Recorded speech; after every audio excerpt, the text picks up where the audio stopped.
Shalom.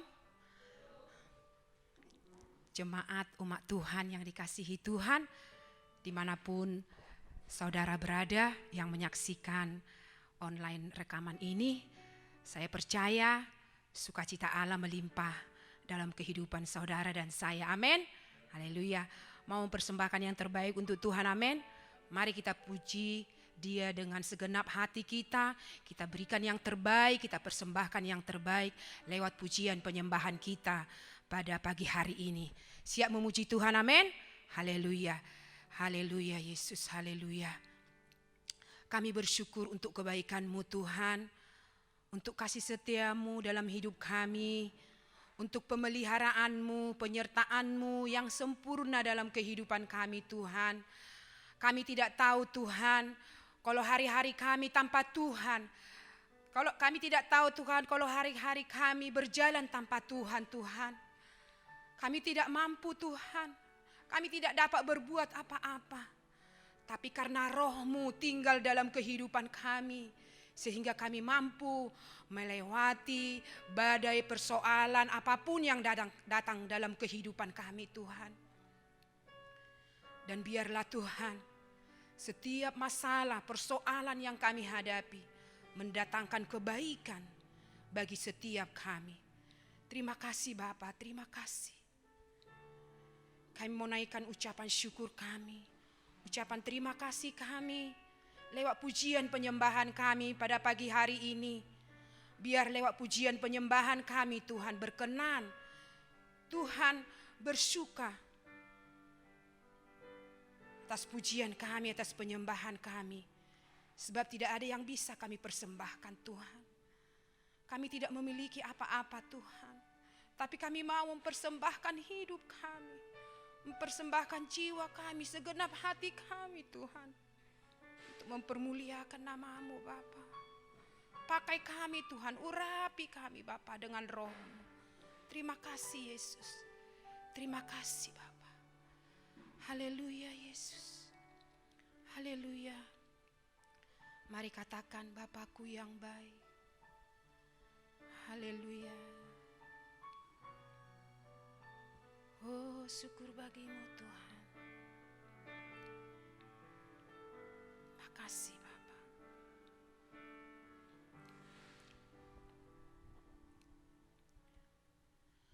Bapakku yang baik, Kau sangat ku cinta. Katakan lebih dari segalanya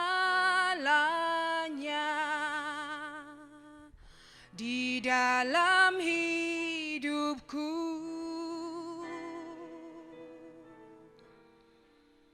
Bapakku yang baik,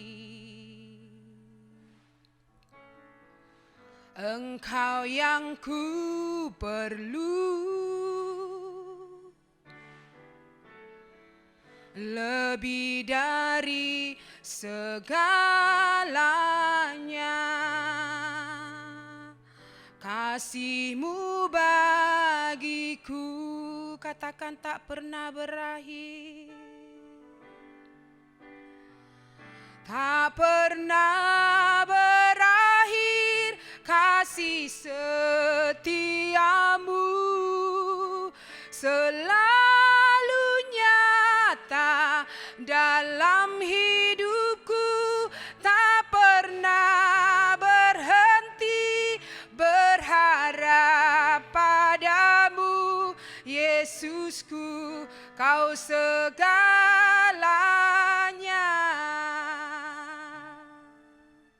Mari katakan, Kau Bapakku yang baik, yang selalu menyertai.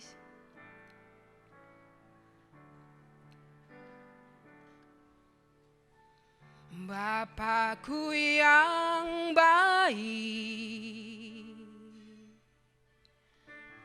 Kau sangat ku cinta. Katakan lebih dari segalanya, lebih dari segalanya di dalam hidupku, Bapakku yang baik, Bapakku yang baik. Engkau yang ku perlu, lebih dari segalanya. Kasih-Mu bagiku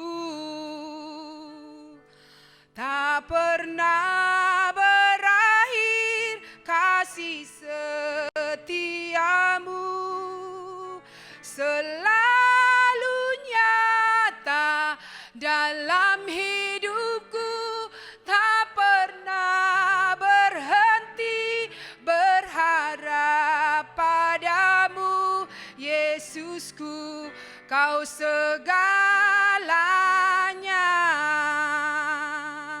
Tak pernah berakhir kasih setia-Mu selalu nyata dalam hidupku, tak pernah berhenti berharap padamu, Yesusku, Kau segalanya.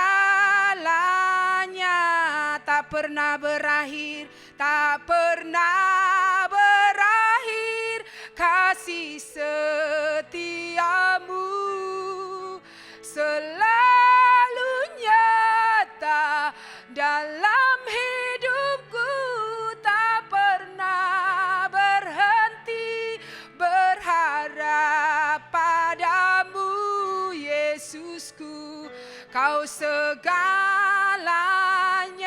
Oh, tak pernah berakhir kasih setia-Mu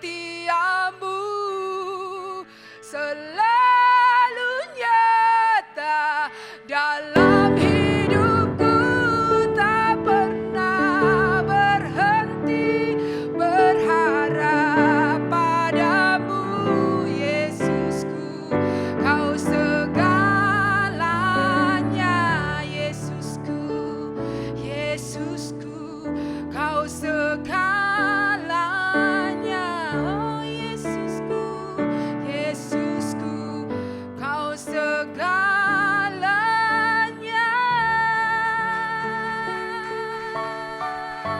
Haleluya. Tak pernah berakhir kasih setia-Mu Tuhan, tak pernah berhenti pertolongan-Mu. Kau Bapa yang ajaib Tuhan. Haleluya. Tak pernah berakhir kasih setia-Mu dalam hidup kami, tak pernah berhenti kami berharap padamu. Haleluya.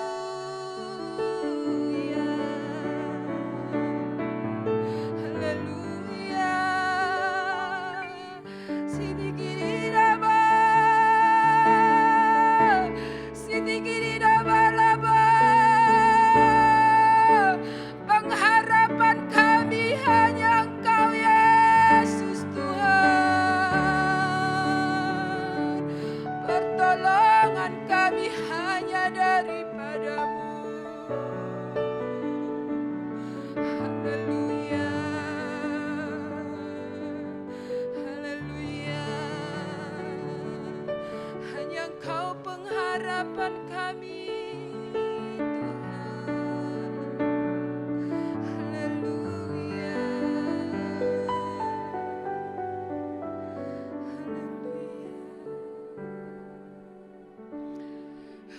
Engkaulah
Engkau sungguh baik, kasih-Mu melimpah di hidupku.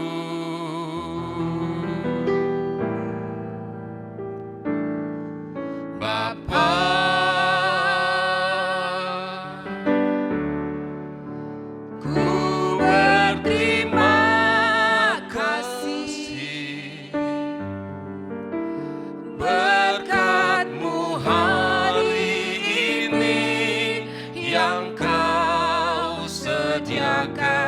bagiku,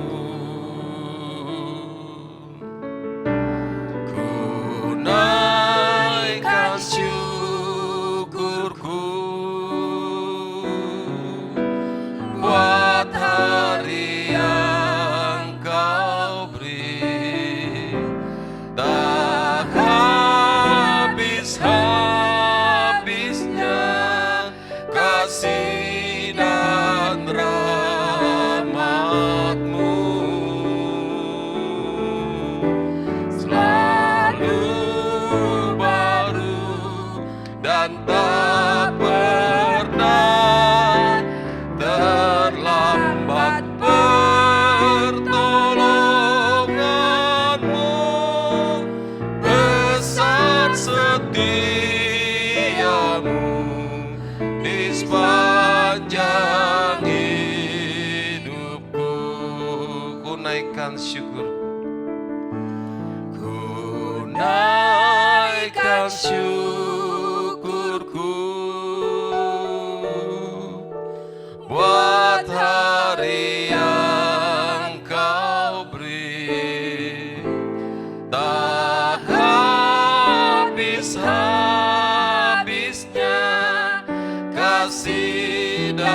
dan rahmat-Mu.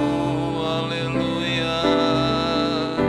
Selalu baru dan tak pernah terlambat pertolongan-Mu. Besar setiamu, besar setiamu, besar setiamu, besar setiamu, besar setiamu. Di sepanjang hidupku.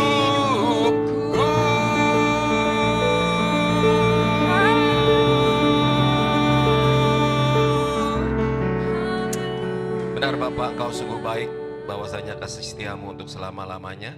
Dan kami bersyukur untuk rahmat-Mu yang selalu baru setiap pagi. Bila kami bangun pagi hari ini dengan keadaan baik dan sehat, itu semua anugerah dan rahmat-Mu yang baru dalam kehidupan kami. Penyertaan, pelindungan, pertolongan, pemeliharaan Tuhan ada di setiap jalan-jalan hidup kami. Kami bersyukur untuk pujian sembahan kami boleh naik sebagai dupa yang harum dan wangi-wangian yang menyukakan hati-Mu Bapa. Biarlah Engkau bergembira bersama para malaikat dan pasukan surga, menerima puji dan sembah kami, anak-anak-Mu yang saat ini bersatu, sehati, memuji dan menyembah memuliakan nama-Mu. Dan saat ini kami hendak menikmati akan kebenaran firman-Mu. Mari Tuhan ampuni segala dosa kesalahan kami, sucikan kami semua oleh Saudara-Mu yang mulia, biar kami layak dan pantas di hadapan-Mu. Biar Roh Kudus-Mu yang menolong kami, mengurapi kami, agar baik hamba-Mu yang menyampaikannya, kami semua yang mendengarkan, kami sama-sama boleh diberkati oleh kebenaran firman-Mu. Dan segala kuasa-kuasa yang mengganggu penyampaian firman-Mu dan ibadah kami saat ini, kami bersatu hati, kami menolaknya di dalam nama Tuhan Yesus Kristus. Mari Roh Kudus, mari Bapa, berfirmanlah, kami siap mendengarkan. Haleluya, amin. Dalam nama Tuhan Yesus Kristus, kita mau buka firman Tuhan yang saya ambil di dalam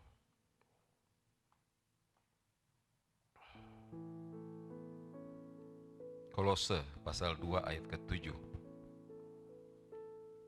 Shalom, saya tidak perlu mengenalkan diri. Nama saya Irwan Setiawan, sudah kenal ya saudara. Hari ini saya membawa renungan yang saya beri judul Dibangun di dalam Kristus. Dalam Kolose pasal kedua ayat ke-7 saya bacakan. Hendaklah kamu berakar di dalam Dia dan dibangun di atas Dia. Hendaklah kamu bertambah teguh dalam iman yang telah diajarkan kepadamu, dan hendaklah hatimu berlimpah dengan syukur. Saudara terkasih, banyak sekali perjalanan mungkin akibat dari pengajaran-pengajaran yang menyatakan bahwa kalau kita percaya Yesus, kita terima Yesus, ya kita selamat. Ya kalau udah selamat, udah tidur. Tunggu sampai akhir zaman Tuhan memanggil, baru kita nanti selamat, menikmati surga. Apakah seperti itu? Saya yakin tidak ya. Bagaimana Tuhan menciptakan manusia, ya lahir sebagai bayi, bertumbuh menjadi balita, remaja, dewasa, menikah, menjadi orang tua, ya semua ada siklus dalam kehidupan. Karena hidup ini adalah proses. Namanya proses terikat dengan waktu, ya. Jadi kita terikat dengan waktu. Jadi selama kita punya waktu, berarti kita hidup di dalam suatu proses. Amin. Jadi tidak cukup kita percaya Yesus, terima sebagai juru selamat, kita udah selamat, ya udah diam saja. Enggak, kita harus bertumbuh. Dan dalam ayat Kolose ini dikatakan, hendaklah hidupmu berakar di dalam Dia, ya dibangun di atas Dia. Hendaklah kamu bertambah teguh dalam iman yang diajar kepadamu, dan hendaklah hatimu berlimpah dengan syukur. Saudara terkasih, oleh sebab itu kekristenan adalah proses seumur hidup. Iman itu bukan hanya pada saat percaya Yesus dan selesai. Iman itu harus terus berjalan proses umur hidup kita. Ya, oleh sebab itu pelajaran kehidupan ini seumur hidup, saudara. Kita lihat orang-orang yang tidak bertumbuh, orang-orang yang tidak berproses di dalam Tuhan, hari tuanya kebanyakan jadi problem. Karena berapa? Dia udah kehilangan post power syndrome, udah merasa dirinya nggak berguna lagi, udah tua, kurang diperhatikan, kurang dihargai, karena merasa dirinya udah nggak bisa lagi menghidupi keluarganya, mungkin nggak bisa lagi kerja, nggak bisa lagi menghasilkan produktif dalam hidupnya. Itu di luar Tuhan. Makanya banyak kita lihat orang-orang tua di luar Tuhan, udah tua, wah, udah ngeluh, marah-marah, ya udah frustasi, ngomel-ngomel dan lain sebagainya. Tapi di dalam Tuhan proses hidup, seumur hidup. Semakin Tuhan kita bisa dipakai sesuai dengan karunia. Ya, dikatakan mahkota orang tua adalah uban. Ya, kemuliaannya adalah uban. Karena apa? Di atas uban, di dalam Tuhan, itu kaya dengan pengalaman-pengalaman kehidupan yang bisa diwariskan kepada generasi demi generasi. Terkasih, oleh sebab itu kita harus dibangun. Setelah kita percaya pada Yesus, kita lahir baru, kita sebagai bayi rohani, kita harus bertumbuh. Bukan hanya bertumbuh, kita harus dibangun. Dikatakan di dalam firman Tuhan, ada seseorang pada saat Tuhan tuh kadang-kadang menguji seseorang dengan api. Ya, apakah pekerjaan orang itu? Apakah pertumbuhan kehidupan proses orang itu dibangun di atas dasar apa? Dikatakan di sana, ada yang dibangun di atas dasar jerami, ada yang dibangun di atas dasar kayu, ada yang dibangun di atas dasar emas. Amin. Nah, firman Tuhan mengatakan, jangan meninggalkan pertemuan-pertemuan ibadah kita seperti biasakan beberapa orang, tapi berkumpullah, karena banyak faedah di dalam manfaat kita bersekutu dan beribadah. Khususnya apa? Yaitu proses. Saudara, pertumbuhan tidak terjadi secara otomatis begitu saja, tapi melalui suatu proses. Dikatakan tadi, kalau basic kita dasarnya jerami, pada saat kita diuji dengan api, jerami kebakar. Amin. Jerami langsung kebakar dan hilang. Ini ciri apa? Ciri orang-orang yang kita setelah percaya, kita bersekutu di dalam persekutuan, dalam komunitas, dalam gereja, ada gesekan dikit aja kita kebakar dan kita angus, hilang. Ada nggak orang-orang seperti itu? Tersinggung dengan teman pelayanan, tersinggung ditegur sama Pak Gembala, tersinggung karena nggak dikasih tugas, tersinggung karena apa? Langsung tersinggung dan ngilang. Itu dasar-dasar orang yang dibangun di atas jerami. Ada orang yang dibangun di atas dasar apa? Di atas dasar kayu. Yang dibangun di atas dasar kayu adalah orang juga yang sama kebakar. Cuman mungkin prosesnya agak lebih lama. Ya kan? Setelah tersinggung, ya mungkin dia ngambek-ngambek baik lagi. Tapi besok-besok ada ujian yang lebih berat, dia juga kebakar, akhirnya angus jadi areng. Ya. Tapi ada ketiga jenis dikatakan adalah dari emas. Saudara terkasih, pada saat kita diproses dengan api, kalau emas itu malah jadi murni. Dia tidak terbakar dan menjadi angus atau jadi hilang, tapi dia semakin menjadi murni. Bagaimana proses itu?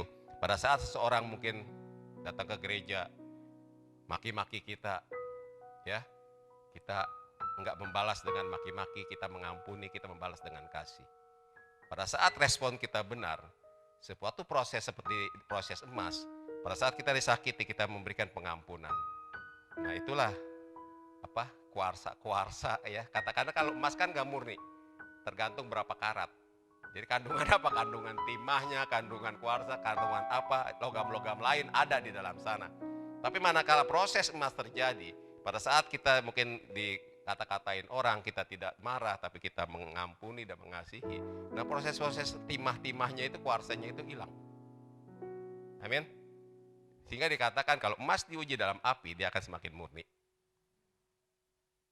Pada saat kita difitnah, pada saat kita nggak dihargai, pada saat kita dijahati orang, kita tidak membalasnya dengan jahat, tapi kita membalasnya dengan baik.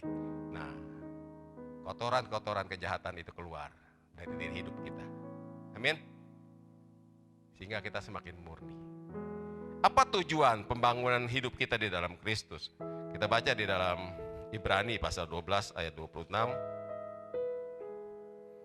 Kenapa orang Kristen harus berproses dan bertumbuh di dalam iman? Ya, saya bacakan Ibrani pasal 12 ayat ke-26. Ya. Waktu itu suaranya menggoncangkan bumi, tetapi sekarang ia menggoncangkan bukan hanya bumi saja, melainkan langit juga. Ungkapan satu kali lagi menunjuk kepada perubahan pada apa yang dapat diguncangkan, karena ia dijadikan supaya tinggal tetap apa yang tidak tergoncangkan. Jadi karena kita menerima kerajaan yang tidak tergoncangkan, mari kita mengucap syukur dan beribadah kepada Allah menurut cara yang berkenan kepadanya dengan hormat dan takut. Sebab Allah kita adalah api yang menghanguskan. Saudara terkasih, Tuhan izinkan seperti saat-saat ini kan, ini goncangan seluruh dunia dan orang heran kejadian COVID-19 ini, waduh ini hal apa lagi ya, Tidak pernah terbayangkan mungkin dalam kehidupan manusia, tapi itu terjadi. Dan Tuhan izinkan. Kenapa tergoncangan terjadi? Dikatakan supaya tinggal tetap yang tidak tergoncangkan. Kalau saya goncangkan meja ini, ada yang bisa tergoncang dan ada yang tidak bisa tergoncang. Pada saat saya goncang dengan keras, mungkin ada gelas, ada apa semua hilang, loncat. Tapi kalau yang kuat, dia tetap kayak kaca ini, dia akan melekat kuat, dia akan tetap tinggal. Sama halnya, ya. Saudara kasih, kalau ada seseorang mengatakan, saya punya gelas asli anti pecah. Bagaimana membuktikan gelas itu bahwa itu anti pecah? Otomatis kita banting, betul kan? Banting, pecah nggak? Kalau pecah anti pecah nggak? Enggak. Tapi kalau kita banting nggak pecah, benar dia anti pecah. Begitu juga hal-hal yang tergoncangkan dan tidak tergoncangkan, kadang-kadang kita tidak tahu sampai terjadi goncangan itu. Apakah sesuatu itu tergoncang atau tidak? Ya kan? Begitu proses terjadi, masalah terjadi, apakah iman kita tergoncang? Kalau pada saat terjadi dengan kejadian COVID, musibah dan lain sebagainya kita tergoncang, nah itu menjadi pertanda saat ini kita melandaskan iman kita pada sesuatu yang bergoncang apa yang tidak tergoncang. Seseorang yang menaruh harapan, menaruh imannya di atas kekayaannya, pada saat terjadi resesi, terjadi devaluasi, terjadi krisis ekonomi, pasti tergoncang. Iya kan? Pada saat seorang mengandalkan dengan kekuatannya, pada saat seseorang itu tiba-tiba jatuh sakit, pasti imannya goyang dan tergoncang. Amin. Oleh sebab itu katakan, hendaklah kamu berakar di dalam Dia, dibangun di atas Dia. Kalau kita pada dasarnya tidak tergoncangkan, kita tidak akan tergoncang. Amin. Jadi ujian-ujian, goncangan-goncangan diizinkan supaya Tuhan mau melihat dan kita pun tahu kita tergoncang atau tidak. Iman kita tergoncang atau tidak? Apakah kita tetap tinggal pada dasar yang benar? Atau selama ini kita hanya dibangun di atas jerami, di atas kayu, di atas dasar-dasar yang bukan kerajaan yang tetap dan kekal? Ya saudara, kita lihat lagi di dalam Matius pasal 24:35. Matius pasal 24 ayat 35 saya bacakan. Langit dan bumi akan berlalu, tetapi perkataanku tidak akan berlalu. Ya, langit dan bumi akan berlalu, tapi perkataanku tidak berlalu. Dunia ini semua isinya akan berlalu. Ya, oleh sebab itu kalau selama ini orang melekat kepada dunia, kita pun akan berlalu. Pada saat kita melekat pada langit, langit pun akan berlalu. Tapi kalau kita berpekat pada firman Tuhan yang adalah Tuhan sendiri, kita tidak akan terlalu. Kita akan tetap tinggal untuk selama-lamanya. Ya, jadi semua akan berlalu, ya, tapi hanya firman Tuhan yang tidak pernah akan berlalu. Oleh sebab itu tadi kenapa kita perlu dibangun di dalam Dia. Yang pertama memang kita perlu bertumbuh supaya kita tidak mudah tergoncangkan. Kita mempunyai iman yang teguh. Ya, kedua, karena iman kita tinggal sampai pada kekekalan. Amin. Sehebat, sepinter, sekaya apapun juga manusia, semua akan berlalu. Ya, orang bilang kita datang ke dunia ini telanjang, besok pulang juga telanjang. Ayub katakan seperti itu. Benar. Kita datang ke sini, siapa yang bawa mobil? Keluar dari rahim ibunya bawa sepeda motor atau bawa apa? Enggak kan? Jadi itulah membuktikan bahwa pada saat kita lahir, dunia dan segala isinya sudah Tuhan sediakan. Sebagaimana pada penciptaan. Sebelum Tuhan menciptakan manusia, Tuhan menciptakan dulu langit, bumi, terang dan ya kan, gelap. Tuhan menciptakan tumbuh-tumbuhan, hewan dan lain sebagainya. Jadi sebelum Tuhan menciptakan manusia, Dia sudah menyediakan semuanya. Jadi bentuk pertanggungjawaban Tuhan terhadap manusia, kasih manusia itu luar biasa. Dia telah sediakan baru Dia ciptakan manusia. Begitu juga pada saat kita lahir, ya, kita nggak perlu nyari lagi pakaian atau gimana, tapi sudah disediakan melalui orang-orang tua kita, orang-orang terdekat kita. Pada saat kita datang ke dunia ini, kita tidak dapat apa-apa. Tapi Tuhan sudah sediakan. Dan semua itu hanya titipan, pinjaman dari Tuhan. Amin. Dan kita mengelola, dari kita lahir sampai saat ini, Tugas kita adalah penyelenggara dan pengelola kehidupan di dunia ini. Kita hanya manajer, GM, ya. Dan selebihnya setelah tugas selesai, kembalikan dan kita kembali juga dengan telanjang. Ya, oleh sebab itu orang-orang di dalam Tuhan itu orang-orang yang punya tujuan, bukan asal hidup aja. Kalau hidup aja bingung, saudara, goncang terus. Ini kenapa, ini gimana itu. Tapi kalau orang-orang punya tujuan yang jelas di dalam Tuhan, dia sadar, dia tahu. Ya, tinggal tujuan hidupnya jelas. Oke, saudara kasih, bagaimana kita dibangun di dalam Dia? Ya, dikatakan firman Tuhan mengatakan, bila firmanku tinggal di dalam kamu dan kamu tinggal dalamku, mintalah apa saja, maka kamu akan menerimanya. Nah, bagaimana untuk bisa tinggal di dalam Tuhan? Kita lihat di dalam Filipi pasal 2. Saya bacakan Filipi pasal 2, nasihat supaya bersatu dan merendahkan diri seperti Kristus. Jadi karena di dalam Kristus ada nasihat, ada penghiburan kasih, ada persekutuan roh, ada kasih mesra dan belas kasihan. Karena itu persempurnakanlah sukacitaku dengan ini. Hendaklah kamu sehati sepikir dalam satu kasih, satu jiwa, satu tujuan, dengan tidak mencari kepentingan sendiri atau puji-pujian yang sia-sia. Sebaliknya hendaklah yang dengan rendah hati yang seorang menganggap yang lain lebih utama daripada dirinya sendiri. Dan janganlah tiap-tiap orang hanya memperhatikan kepentingannya sendiri, tapi kepentingan orang lain juga. Hendaklah kamu dalam hidupmu bersama menaruh pikiran, perasaan terdapat juga dalam Kristus Yesus, yang walaupun dalam rupa Allah, tidak menganggap kesetaraan dengan Allah itu sebagai milik yang harus dipertahankan, melainkan telah mengosongkan dirinya sendiri dan mengambil rupa seorang hamba dan menjadi sama dengan manusia. Dan dalam keadaan sebagai manusia ia telah merendahkan dirinya dan taat sampai mati, bahkan sampai mati di kayu salib. Itulah sebabnya Allah sangat meninggikan dia dan mengaruniakan kepadanya nama di atas segala nama, supaya dalam nama Yesus bertekuk lutut segala yang ada di langit dan yang ada di atas bumi dan yang ada di bawah bumi, dan segala lidah mengaku Yesus Kristus adalah Tuhan bagi kemuliaan Allah Bapa. Saudara terkasih, bagaimana kita tadi dibangun dan hidup tinggal di dalam Kristus? Aplikasinya bagaimana dalam kita menjalani iman kita, dalam kita menjalani persekutuan kita, dalam kita berkomunitas dalam gereja, ya, berinteraksi satu dengan yang lain. Aplikasinya bagaimana supaya kita disebut tinggal di dalam Kristus? Jadi di sini dikatakan, ya, jadi karena di dalam Kristus itu ada nasihat, ada penghiburan kasih, ada persekutuan roh, ada kasih mesra dan belas kasihan. Jadi kalau kita ada di dalam Kristus, kita tinggal di dalam Kristus, bahwa di dalam Kristus itu ada nasihat. Kita harus saling menasehatkan. Amin. Kita tidak bisa menjadi orang yang independen. Orang yang independen merasa dirinya mampu, merasa dirinya sanggup, itu pembohong. Karena apa? Manusia, saya sering bilang manusia adalah makhluk yang paling lemah. Ya, kalau ikan paus, kita lihat lumba-lumba, kanguru, sapi, kerbau, pada saat dia lahir dari induknya, dia masih bisa jalan sendiri. Manusia berapa tahun dia harus tetap bergantung sama orang lain, ya. Jadi dalam Kristus itu harus ada nasihat, saling memperhatikan satu dengan yang lain. Terus di dalam Kristus ada penghiburan kasih. Kalau orang salah, kalau orang lagi susah, jangan disyukurin, jangan dipojokin, jangan diomongin.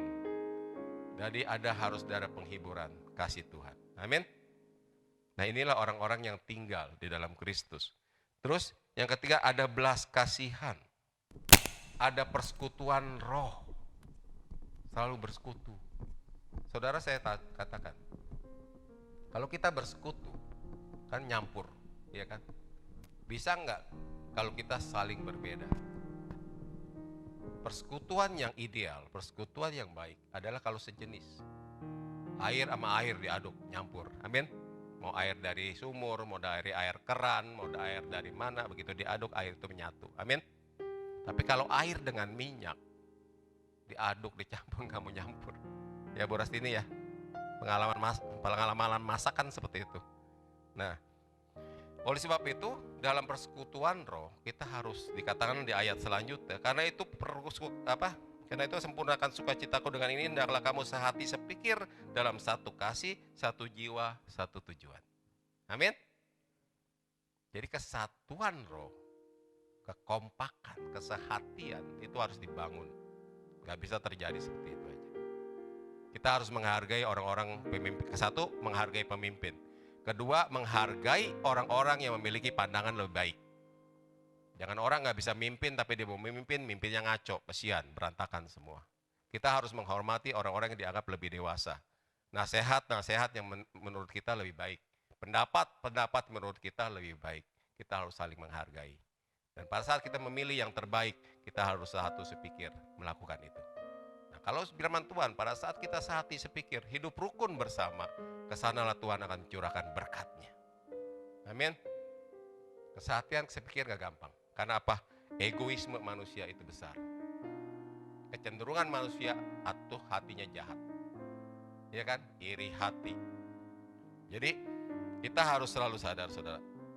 Tadi dikatakan bagaimana kita hidup di dalam Kristus, yaitu di dalam Kristus selalu ada nasihat, ada penghiburan kasih, ada persekutuan roh, ada kasih mesra, ada belas kasihan. Oleh karena itu sempurnakan sukacitamu dengan ini, hendaklah kamu sehati sepikir dalam hidup, dalam satu kasih, satu jiwa, dan satu tujuan.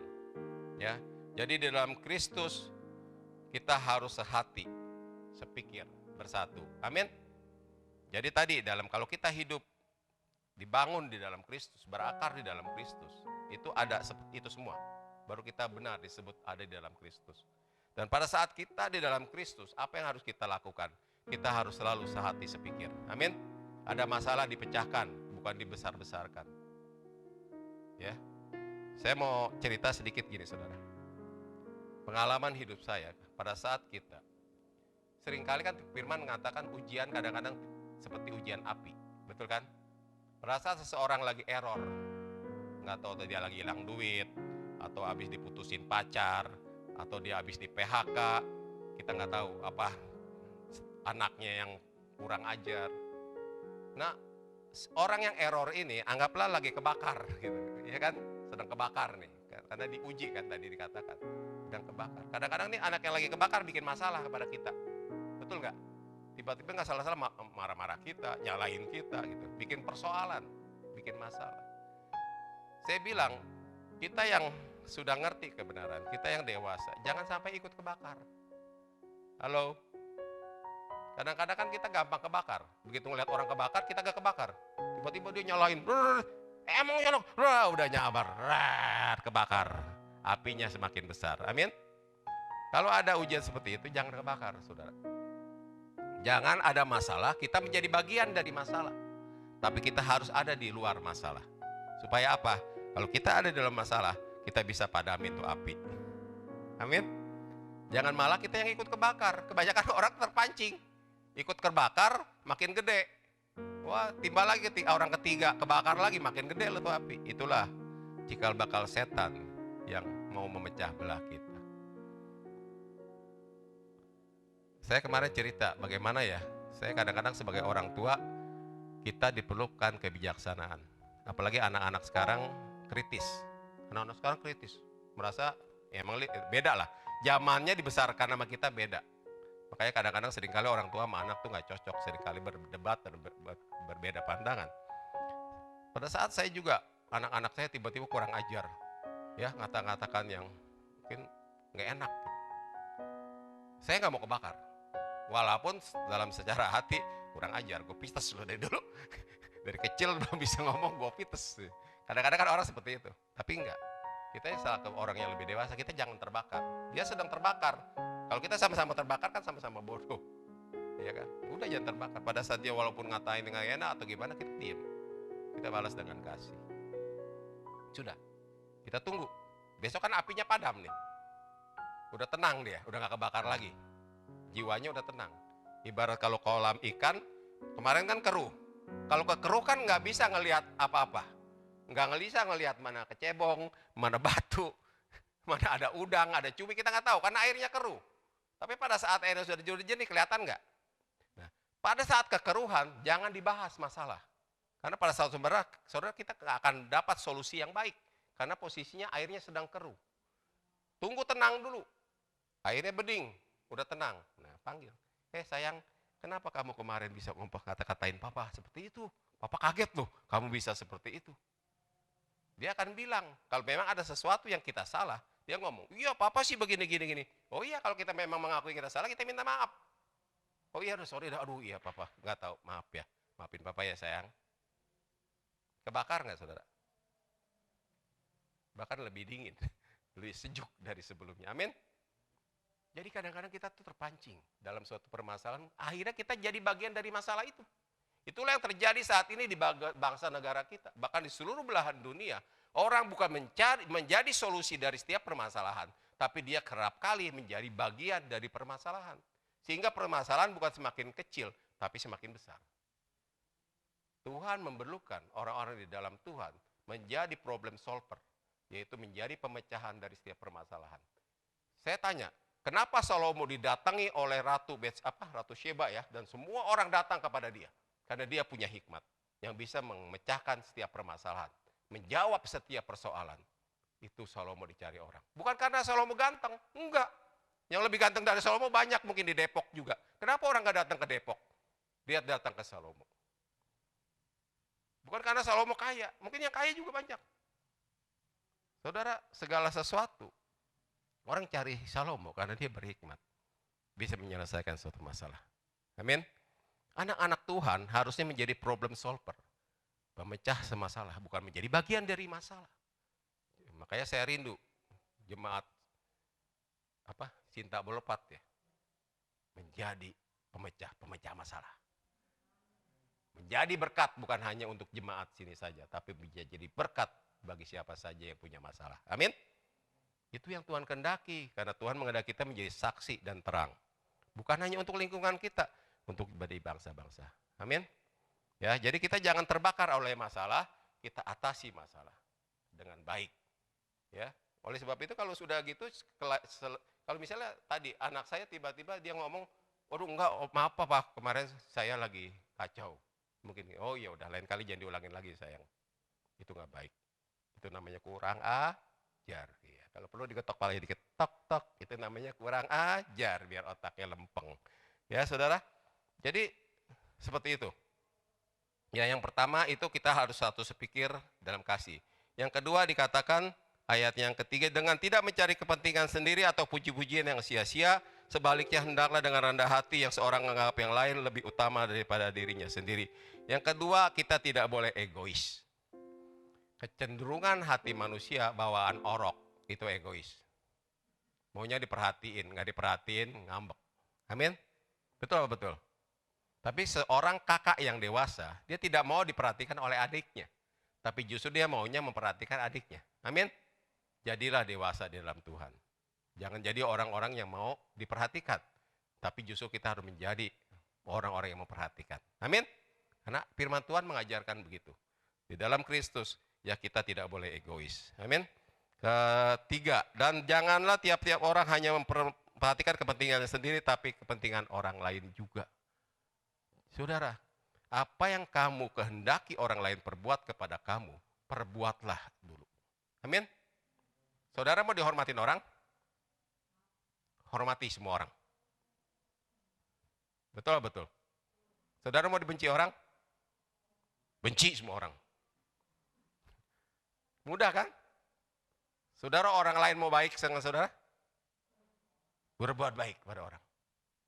Itu dikatakan di dalam Matius, di sanalah terdapat seluruh hukum kitab para nabi.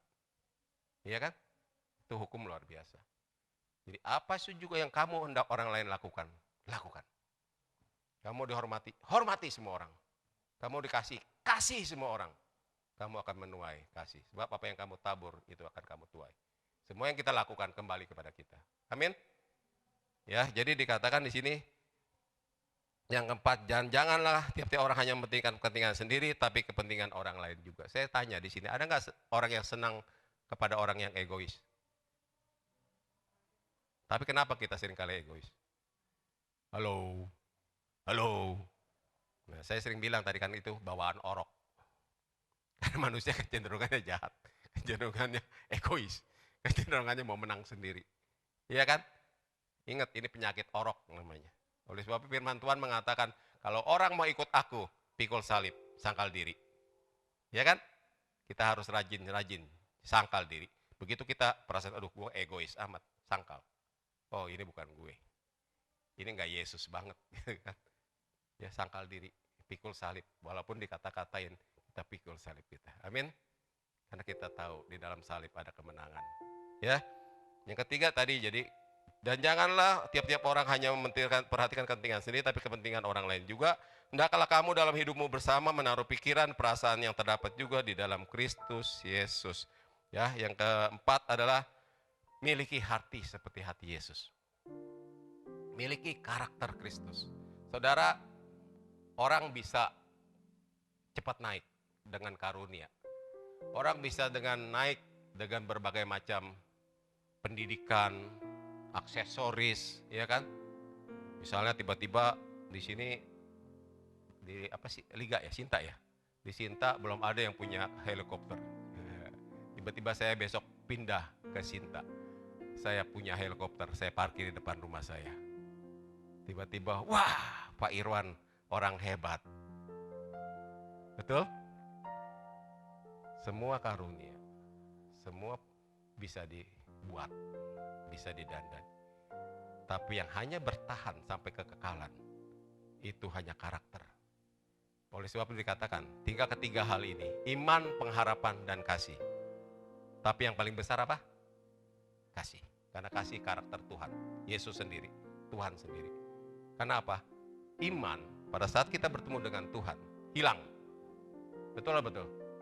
Nggak perlu iman lagi, karena kita udah berjumpa dengan Tuhan. Pengharapan, pada saat kita berjumpa dengan Tuhan, hilang. Betul kan? Karena pengharapannya sudah terlihat, sudah sampai. Tapi kasih akan terus hidup bersama Tuhan di surga, di dalam kekekalan. Amin. Jadi, oleh sebab itu dikatakan pada saat Abraham ada dimanapun juga, dia selalu mendirikan tenda, membangun mesbah. Kata membangun, itu karakter yang harus kita bangun. Bukan personifikasi, bukan hiasan make up. Ya, saya mau dihormatin orang pakai cincin emas lah 7 biji di sini. Pakai anting yang besar segede bola basket. Ya, saya lebih dihargai di horizon. Aksesoris bisa saja seperti itu. Tapi itu gak bertahan. Dan itu bukan harta kita yang sesungguhnya. Tapi karakter harus dibangun. Ngebangun karakter seumur hidup. Karena karakter itulah yang nanti akan hidup bersama Tuhan di dalam kekekalan. Ya, jadi jangan ikut-ikutan dunia lah. Kejadian COVID ini membuktikan bahwa dunia ini yang dulu orang hebat ya. Sungguh-sungguh COVID ini memurnikan orang. Yang dulu sekarang khotbah hebat, sehari diundang khotbah bisa 7-8 kali, sekarang nganggur masuk khotbah.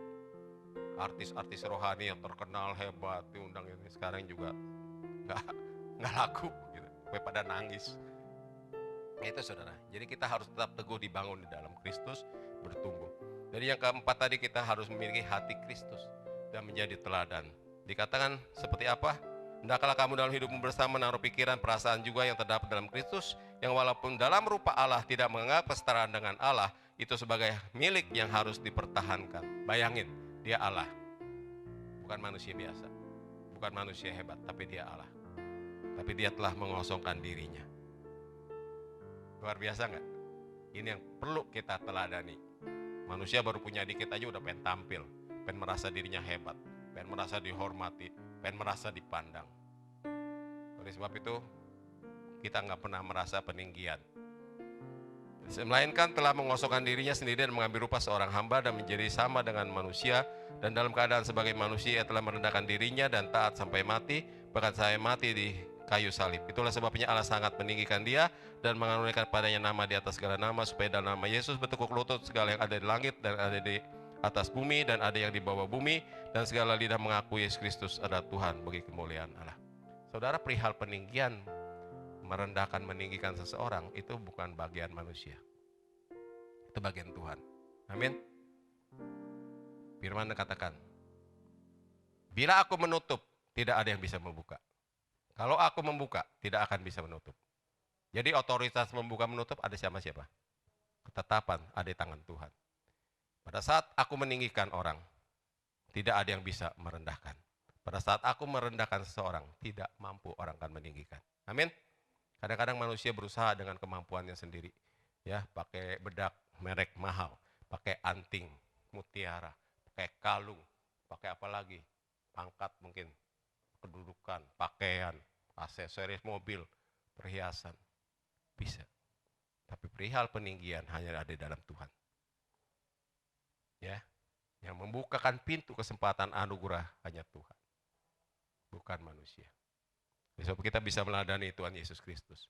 Peninggian di dalam Tuhan hanya terjadi bila kita mau merendahkan diri. Jadi teladan sifat karakter Kristus, di samping kasih, dia itu taat dan rendah hati. Juga dia lemah lembut. Amin.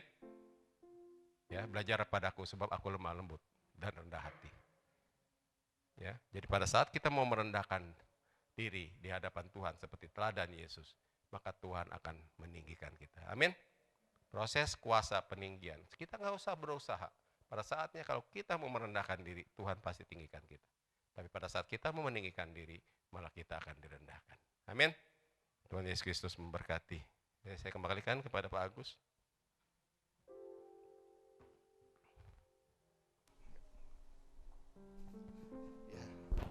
Tes. Ya, terima kasih pada hambanya Bapak Pendeta Iwan. Mari Bapak Ibu kita akhiri ibadah ini, kita bangkit berdiri. Kasih dari surga memenuhi tempat ini. Kasih dari Bapa surgawi. Kasih dari Yesus mengalir di hatiku, membuat damai di hidupku, mengalir kasih dari tempat tinggi, oh, mengalir kasih dari tata Allah Bapa, mengalir dan mengalir memenuhi hidupku. Sekali lagi Bapak Ibu, kasih dari surga. Kasih dari surga memenuhi tempat ini. Kasih dari Bapa surgawi.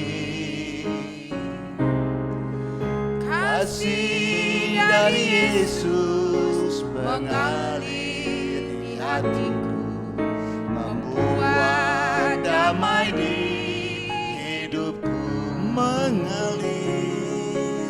mengalir kasih dari tempat tinggi, oh, mengalir kasih dari tata Allah Bapa, mengalir dan mengalir memenuhi hidupku. Bapa kami dalam surga, dikuduskan namamu Tuhan Yesus Kristus. Kami mengucap syukur Bapa karena kasih-Mu yang sempurna turun atas kami ya Bapa. Atas pribadi lepas pribadi, keluarga lepas keluarga. Yang kami pada hari ini Tuhan, meskipun ibadah online, tapi dengan mesbah keluarga yang kami bentuk pada hari ini Tuhan, yang kami datang kepadamu ya Bapa. Kami sudah memuji dan memuliakan nama Tuhan. Kami sudah mendengar firman Tuhan yang begitu luar biasa, membuat kami terus mengasihi Engkau lebih lagi Bapa. Karena kasih-Mu yang sempurna begitu luar biasa turun atas kami. Terpuji namamu Tuhan Yesus Kristus. Bapa di surga, berkatilah apapun yang kami lakukan pada hari ini Tuhan. Apapun pergumulan kami Tuhan pada minggu-minggu ini, kami percaya Tuhan sudah membukakan jalannya. Kalau Tuhan sudah buka jalan, tidak ada yang bisa menutupnya. Tapi kami percaya Tuhan akan menaikkan kami dan tidak akan menjadi kami menjadi kepala, tidak akan menjadi ekor. Dan kami percaya Tuhan hari ini kami begitu diberkati Tuhan. Terpuji namamu Yesus Kristus, berkati hambanya Bapak Pendeta Iwan, berkati WL, Singer, dan juga berkati pemain musik kami Tuhan. Dan juga berkati pelayanannya Tuhan, kami berdoa dalam nama Yesus. Kami percaya Tuhan, setiap anak Tuhan yang hadir pada hari ini, baik pun yang ada di tempat ini maupun yang ada di rumah, Tuhan memberkatinya sesuai dengan janji Allah. Engkau akan memberikan upah dari surga. Hamba berdoa dalam otoritas Tuhan Yesus Kristus, kiranya upah dari surga akan dicurahkan dalam nama Yesus. Terimalah. Dan kami juga bersyukur ya Bapa, kalau pada hari ini rencana Tuhan yang luar biasa, di mana kami bisa berkumpul bersama-sama, kami bisa beribadah bersama-sama meskipun ibadah online. Tapi kami tahu punya rencana Tuhan yang begitu luar biasa dalam hidup kami. Bapak, kami berdoa untuk bangsa negara Indonesia. Berkati bangsa kami ya Bapa, berikanlah belas kasih untuk bangsa kami, khususnya Indonesia ya Tuhan. Kami berdoa Tuhan supaya Indonesia dipulihkan, Indonesia dapat lawatan Tuhan yang begitu luar biasa, sehingga damai sejahtera alam menyertai bangsa kami Indonesia dalam nama Yesus. Dan juga berkati pemimpin kami, Bapak Presiden, Wakil Presiden, para menteri tertinggi sampai terendah, Gubernur, Wali Kota, Bupati di Kota Tangerang yang kami cintai. Jadikan mereka pemimpin yang takut akan Tuhan, supaya mereka memimpin bangsa ini dengan adil dan bijaksana dalam nama Yesus. Bapak, kami juga berdoa Tuhan untuk lingkungan kami Kota Tangerang Tuhan, di seluruh Banten itu berkati Tuhan dalam nama Yesus. Berkat Allah dicurahkan dan damai Allah dicurahkan dalam nama Yesus. Terima kasih Bapak. Kalau sebentar ibadah ini sudah selesai, tapi kami percaya sepanjang minggu ini Tuhan menyertai kehidupan kami, dan kami senantiasa menerima janji Tuhan dan mujizat demi mujizat Tuhan berikan untuk anak-anak Tuhan di tempat ini.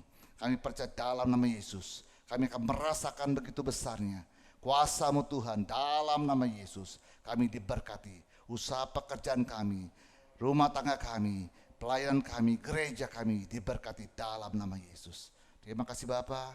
Bapak Ibu, mari kita angkat tangan kita, arahkan mata hati kita pada Tuhan saat ini. Terimalah berkat daripada Allah Bapa, Putra, dan Roh Kudus. Berkat Bapak Abraham, Ishak, dan Yakub yang berlimpah-limpah, berjasmani, Pak rohani, yang menjadikan kita beserta keluarga penuh berkemenangan. Melalui cita kasih pada Tuhan Yesus Kristus dan persamaan istilah Roh Kudus, mulai hari ini sampai Tuhan Yesus kedua kalinya. Kita percaya dan sudah diberkati, kita sama katakan amin. Salam sehati, selamat hari Minggu, Tuhan Yesus memberkati.